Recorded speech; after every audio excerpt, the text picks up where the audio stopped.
I used to think that evil resides only in the forest, in lonely roads or at night. But that changed last December. What happened to me at Ikoto Market is something I will never forget. If you are watching this, please be careful. Spirits don't only come at night time. Some of them wear wigs, do makeups, while some others wait for festive seasons when hearts are soft and minds careless so they can smile at you and call you my customer. My name is Ekanem, and this is my story.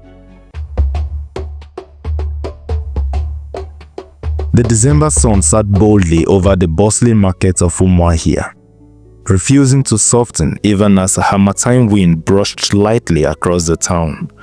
Christmas was only days away, and New Year followed closely behind it. Everywhere people hurried, buying rice, goats, chicken, wrappers, shoes, gifts, and decorations. Laughter mingled with arguments over prices. Children chased one another between stalls. Drum echoed from a distance.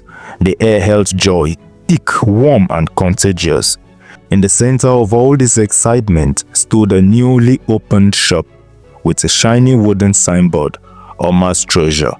The owner, Oma, was a woman whose beauty made people pause.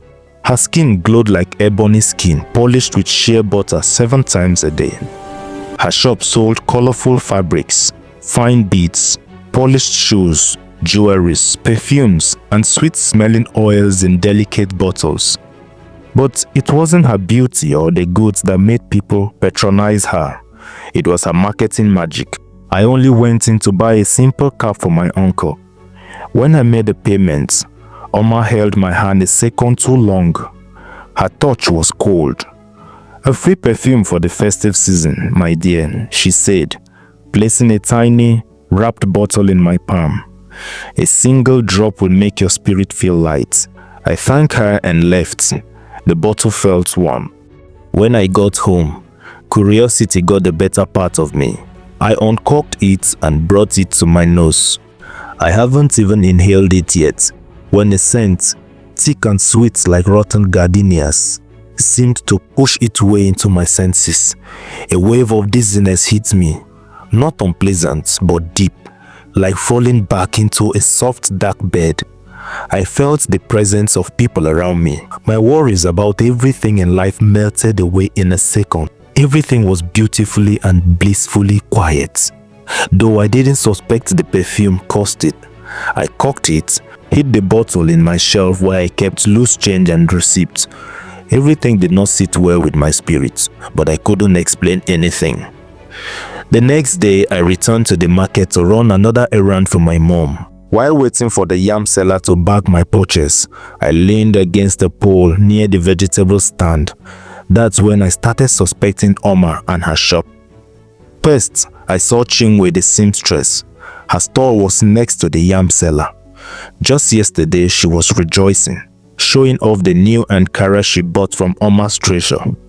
Now she was back at Oma's counter, counting a thick stack of naira notes, the same roll I'd seen her secure in a tin box for her rent.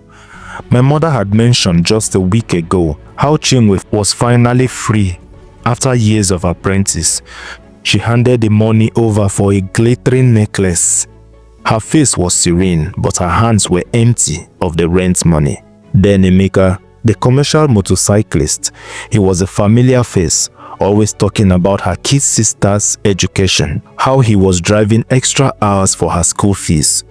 "Bigs are more important than fuel," he'd say. Today he walked out of Oma's Treasure holding a sleek packaged shirt. He stared at it with a dazed smile, not the stress calculation I was used to seeing. And Papa Chibuzo, the community elder known for his thriftiness, he'd famously repaired the same pair of sandals for 5 years. Now, he carried the glossy of Oma's, shuffling away with a look of vague contentment.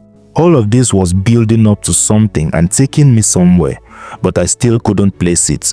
My own vial seemed to grow heavier in my memory. I watched people walk into Oma's boutique laughing. They walk out silent, calm, clutching their purchases. They looked lighter, as if part of them had been left on the shop's floor. The tomato seller, an elderly woman with a white hair tie, noticed me staring lustfully and snapped at me suddenly. "Young man, you dey buy tomato or you just dey look like Onuku?" I cleared my throat and lowered my voice. "Auntie, have you noticed that woman in this shop? Something about her is not normal." She frowned. "Which woman are you talking about?" "The woman who owns that new shop. The one giving free perfume as gifts. Her customers come out looking different." She hissed and folded her arms dramatically. "Now envy dey worry you. Because her shops attracts customers, you now say she is doing something else. Young people always jealous of success." I shook my head. "Auntie, I'm serious. Look well." After people collect small perfume, she cut me off sharply. "Please leave me out of market gossip. That woman is hardworking. Her shop is neat. Her goods are fine. That is why people go there. If you don't like her face, that one are your problem." She turned to attend to another buyer, dismissing me completely. I sighed deeply and began to walk away. But as I took one last glance at the boutique, the perfume woman was staring right at me. Not smiling, not blinking, just watching me with an expression that felt like she had heard every word I said. A cold shiver crawled down my spine. That night I had an experience. I don't know if it was a dream or a transition or vision. I heard it. A whisper. "Ekanem, it's time, don't keep me waiting any longer." The moonlight from the window touched the shelf where my tiny bottle sat, and for the first time since I received it, I saw something. The bottle was glowing faintly, a soft blue light like a heartbeat. In my subconsciousness, I was hearing, "Use me, use me." I jumped to my feet so quickly that I almost had an ankle sprain. "No," I said out loud. I rushed out of the room and into the corridor, breathing fast. Something was not right. Something was beyond human. Something has entered my home without walking through the door. I had to destroy the bottle. I returned to the room with a stone, ready to smash it. But my hand froze. I could not lift a stone. My arm felt heavy. My fingers felt locked. The whispers, still in my subconsciousness, didn't sound angry. It sounded amused. "You think you can break me?" I dropped the stone and stumbled backward. Fear clung to my spine like a cold hand. All I realized is that I saw myself waking up in the morning. Days passed. Days of watching people walk into the shop with relaxed mind and come out with gifts that were not gifts. Days of hearing the soft whispers inside my chest whenever I look at my own tiny bottle at home. I needed answers. There was only one person in the village everyone whispered about but avoided. Kaniko, the old herbalist who sold roots by the borehole. People said he saw things. I found him grinding something in the mortar. "Baba," I called out with a shaky voice. "Something bothers me." "I know," he said, his voice like dry leaves. "You have been marked. You have a strong and special kind of spirit, one that torments evil, but if not guided properly, it could become a tool in the hands of evil spirits themselves. Oma knows who you are. She knows you will make a good keeper." "Keeper?" The word left my lips before I could stop it. "Yes," Nkaniko answered. "A human who carries the piece of her power. A human who helps her collect more hearts, more will. You must go back home and bring the bottle here, so I'll guide you how to destroy it."